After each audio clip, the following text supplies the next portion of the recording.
That I will yield to the distinguished ranking member. Mr. Chairman, the report from the Office of the Special Counsel is outrageous, it's unprecedented, it's unfair, and it's just flat out wrong. We should be honest. The reason we're here today is Mr. Kerner got his feelings hurt. He told that to the White House counsel's office. He said he took great offense to Ms. Conway's response, and that's why he rushed the report and only gave the Ms. Conway 16 hours to respond. Mr. Kerner felt slighted. Ms. Conway didn't pay enough attention to him in his office. And you know why she didn't? Because the allegation is ridiculous. Let's be clear about the Hatch Act. Federal employee can't come to work and hand out partisan literature, can't come to work and hand out yard signs. Federal employee can't come to work and raise funds for a candidate or pressure subordinates to support a particular political party. But a senior advisor to the President of the United States can sure as heck go on cable news shows and answer questions. David Plouffe did it. David Axelrod did it.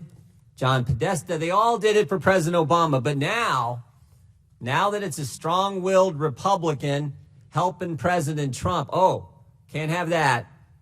Can't have that. All of a sudden, nope, got to stop that.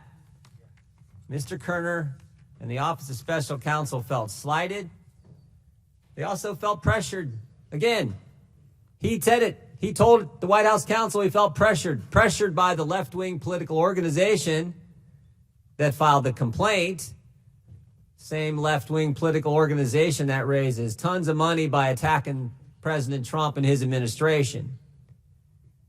They felt slighted. They felt pressured. So they were unfair. In the Obama administration, Hilda Solis, Mr. Castro, and Josh Earnest were all found to have violated the Hatch Act.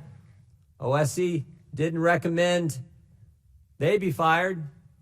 For some of those people, didn't even issue a public report. Americans hate unfairness, and they know it when they see it. They also hate double standards. By the way, you know what else a federal employee can't do? You know what else they can't do? They can't target people for their political beliefs. Remember this just a few years ago when the IRS systematically targeted people because they had different political persuasion? Federal employees can't do what Lois Lerner and the IRS did when they targeted Tea Party groups. When they applied one standard to their ideological friends, but a different standard if you were conservative. And here's the irony. Office of Special Counsel seems to be doing the same thing to Ms. Conway.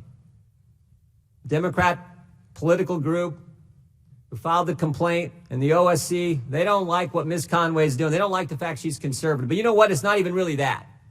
It's not even really that. The IRS really didn't target Tea Party groups because they were conservative. You know why they targeted them? Because they were effective. And that's the same thing we see in play here. Ms. Conway is being targeted not just because she's a conservative, not just because she's in the Trump administration, but she's being targeted because she's good at what she does. And that's why this should not stand. And the idea that the Democrats are going to now subpoena her is just ridiculous. They're going to do it because she does her job so well. That's why we're here. And I hope in the next few hours that we can get the truth out about the Hatch Act and really expose the motives that drive this whole darn thing in the first place. And with that, Mr. Chairman, I yield back. Very much, Mr. Kerner. And now I would like to welcome our witness.